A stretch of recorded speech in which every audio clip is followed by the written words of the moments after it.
We were given to understand that the cabinet was likely to take up the IBC ordinance today. Two questions on that, sir.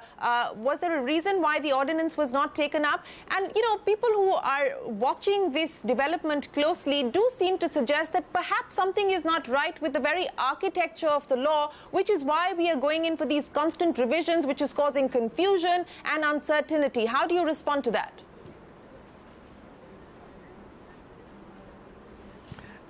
See, the IBC is a new system in the country. It's an excellent system which has been brought about in the country. It is resolving a lot of issues, but it's a new system in the country.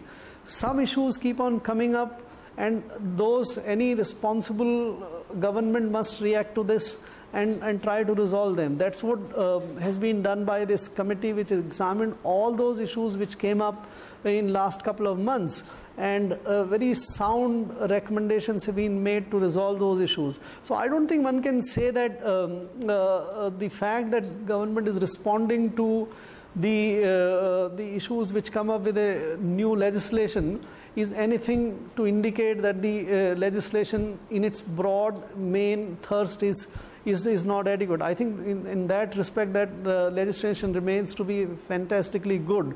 The issues would need to be attended to. These are being attended to, and very soon we'll have a examination and discussion on this issue in the cabinet. Okay, let me ask you, sir, do you feel confident, though, of being able to see a forward movement on the resolution? Because a lot of these cases are now getting stuck in litigation. In fact, as we approach that deadline, we haven't even seen the resolution of the first 12. Barely one out of the 12 has moved towards some sort of a final conclusion, and that is electro steel. Are you getting concerned now that this whole process is getting weighed down by litigation? Again, since it's a new mechanism, new system in the country, I think the stakeholders, the affected parties have every right to get a concept tested in the courts. That's what they are doing. I think resolution has been very fast of those issues which have been raised. Some of the structural issues need to be addressed by the government, which is being done by which have been recommended by that committee, and the government will take a call on that. So the process of establishing the system will take some time. The courts are doing it, the government is doing it, and I think we have a very robust, good and functional system in place. And as you decide all of these issues which have come up, the process will get established and newer cases will get resolved fast. Okay. You know, the IBC ordinance was not taken up, but the ordinance that was taken up and cleared by cabinet is the economic offenders ordinance. Explain to us what happens next now. We understand that the Enforcement Directorate has already started acting on account of the ordinance that was cleared by cabinet. Give me a roadmap of what we can expect now that this ordinance is through. So this is the ordinance has been notified, the rules have been prepared, it's now a functional law, and the law of the land now says that all those economic offenders which commit offences listed in this act and who have gone away to abroad, their properties can be seized and confiscated by the designated agency, which is the Enforcement Directorate. So I think it's very legitimate to believe that the ED has rightly, and ED would take action against all the offenders which are already outside the country for taking action of confiscating their properties. This is what this law is meant to. This is what the ED will do, and we should see the action very soon on implementation of this. The other consequence which so you're saying comes up immediately after this law has become go ahead, I was saying, the other consequence of this law is that the access of all these players has been now restricted to the courts. They can't defend their claims here. So they can't use the legal processes to escape actions against their property or against themselves unless they come back to the country. So both these material difference which this law brings about have now started kicking in. I want to ask you about something that was that is apparently being discussed in the finance ministry, sir, and that is the possibility of an overseas sovereign bond. Is there an active consideration at this point in time for an overseas sovereign bond? Is this something that is likely to gain any momentum, any currency? What is the thinking, sir?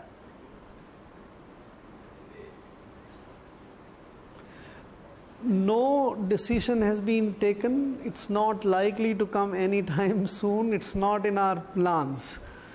What we are doing is only examining the merits and demerits of such a possible such a move, and whether we have any reason or justification for considering this. So take it very clearly that there is no plan as of now to bring any sovereign bond issue.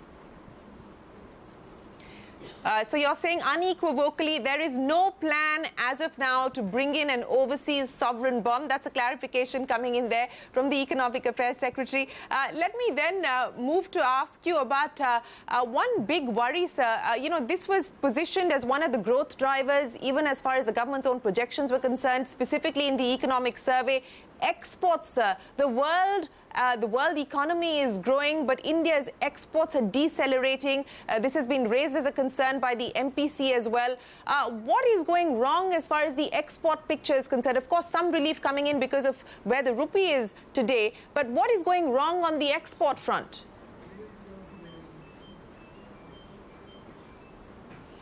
We ended up last year with an export growth of about 10%. That was not bad growth. We would wish it to be much higher, and you have to remember that the year 17-18 had a lot of legal changes, structural changes, which was to have some impact. But we still got a growth of about 10%. Services grew by, I think, about 17%. So this is not a bad growth at all. It's a reasonably good growth for the year 17-18. My assessment is that 18-19 we will see the growth jump up further. So the world economy is growing at about 4%. The exports are growing at about 5% globally, 5 or 6%. Indian economy grew at 10%, and if we can achieve this year something like 12 to 15% growth, this is nothing less than outstanding. Yes, but sir, if you take a look at the numbers for January and February, there is a slowdown across several sectors: gems and jewelry, ready-made garments, engineering goods. So, which is why I'm asking the question about while, as you yourself pointed out, global growth is strong, you know, our exports are not firing as we would like them to. So in these very months when there was somewhat slower export growth, it was growth by, all the same. In the country, the manufacturing growth was very good. I think one can legitimately expect that to spill over into the exports now. Some sectors may have specific reasons for that, so I don't think I would go into the sectoral composition of it. But broadly speaking, with the manufacturing picking up now, with agriculture expected to do well, and services I mentioned, in any case, last year also they did very well. So our total exports of goods and services in the year to come should be quite satisfactory, quite good. Okay, let me Let me ask you about the controversy with respect to the terms of reference for the 15th Finance Commission. Finance ministers of the southern states are up in arms, and it's not just about the issue as far as the population census is concerned, whether it's 1971 data or 2011 data. A lot of state finance ministers, southern state finance ministers, as well as former members of the Finance Commission, the 14th Finance Commission specifically, do believe that the terms of reference are in fact an assault on the federal structure of the Constitution. Is there a possibility, given the opposition, given the backlash, that there could be a change in the terms of reference for the 15th Finance Commission?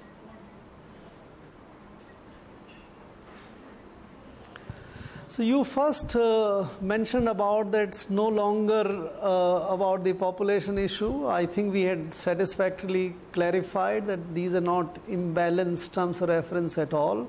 It takes care of the demand side, the needs of the people reflected in the latest population, and also those who have done well in containing the population growth. So I think, as you said, this perhaps is not. Now, other issues have been raised not as vociferously as you would like, saying they're up in arms or war. That's not the kind of situation. I believe, and I think that's our assessment, the terms of reference are very fair between the center and the states as well. You referred to the federal issue. Wherever any question is to be examined in terms of the needs or the demands on the expenditure or the prudential management of debt or cash or everything, I think the terms of reference don't put the center into a favorable position or states into a less favorable position. These are very evenly balanced. Some remarks about the kind of expectations, let us say, on populist measures and others. There also, I think we need to get into the basic of it, the basic rationale. I don't think it would be anybody's case to say that expenditure which is unproductive, the expenditure which is not economically or socially justified, should be an expenditure for which the transfer should be made from the center to the state. And finance commissions have been examining these productivity aspect and the legitimacy of the expenditure aspects earlier also. We have seen it in the context of how public sector has been managed in different states, how they manage their taxation powers, whether they utilize it fully or not. So it's a very legitimate expectation to examine and identify what is the real demands to deliver the standard of services which the states are supposed to deliver. So I don't see any reason for tinkering or revisiting the Finance Commission terms of reference at this stage. Very clearly, you're saying that there is no reason or cause to revisit or amend, tweak the terms of reference of the 15th Finance Commission, despite everything that's happened. That's my, I try to explain to you the rationale of what is there in the terms of reference and the reason why there is no need for this. Yeah. Okay, very quickly, Sal, shoot two more questions to you. We've seen a change in one private sector bank, and that where Shikhar Sharma will be leaving at the end of the year. Is the government in the know of or in conversation with the Reserve Bank on any other changes with respect to matters that are currently under investigation involving another private sector bank? Has there been any discussion with the Finance Ministry and the regulator on this issue?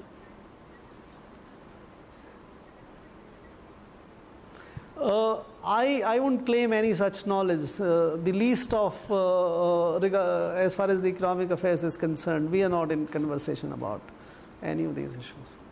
you're not in conversation. A quick final question, sir. There is a big deal expected in the Indian e-commerce sector, and that is Flipkart possibly being acquired by Walmart. Of course, under the FDI rules, 100% automatic is allowed.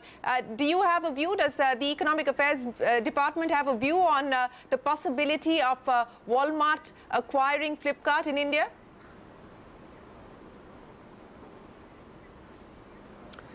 I have no view on it. This is permissible under the FDI regime in the country, and as long as the players act according to that, that is for them to take decisions between them. The government, I don't think, has any view on it.